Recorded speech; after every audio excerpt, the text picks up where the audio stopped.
আমরা ঠাকুরনগর স্টেশনে পৌঁছে গেছি আর এখান থেকে টোটোও ধরে নিয়েছি। চলো যাওয়া যাক।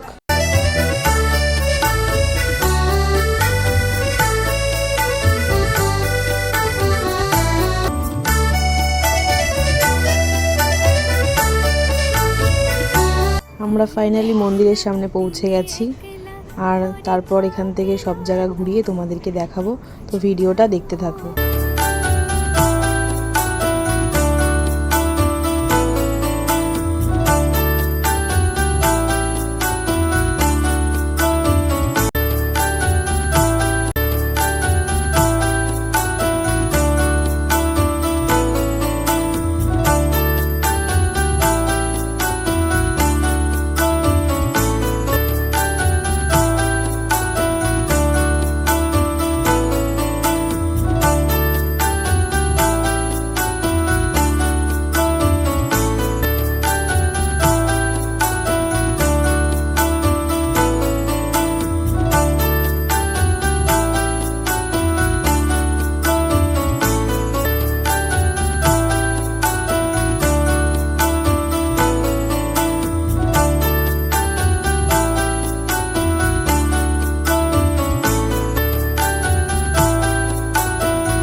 মন্দিরের পেছন থেকে মন্দিরটা দেখতে কতই না সুন্দর লাগছে।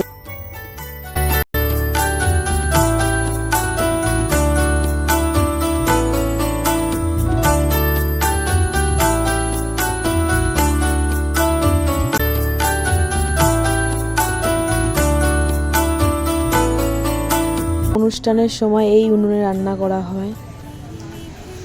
আর এখানে কি করা হয় আমি বুঝতে পারিনি, তোমরা কেউ জেনে থাকলে কমেন্টে জানিও।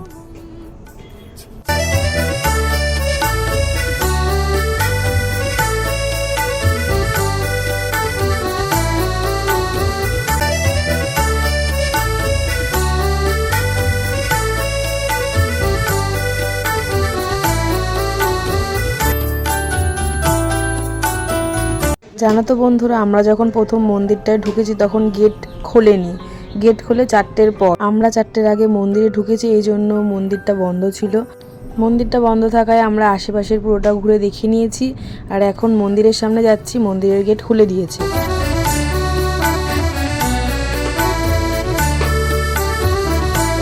ঠাকুরের সামনে প্রণাম করার পর আমরা বেরিয়ে পড়লাম বাড়ির রওনায়। মন্দিরের পাশেই ভ্যান দাঁড়িয়ে থেকে, তো ওখান থেকে আমরা ভ্যানে উঠে পড়েছি। তো চল,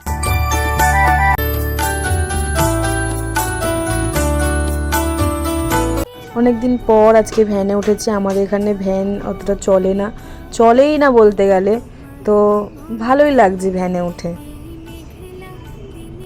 আর গ্রাম আমার এতই বেশি ভালো লাগে, তোমাদেরকে কি বলবো, খুব সুন্দর লাগছে জায়গাটা, খুব সুন্দর।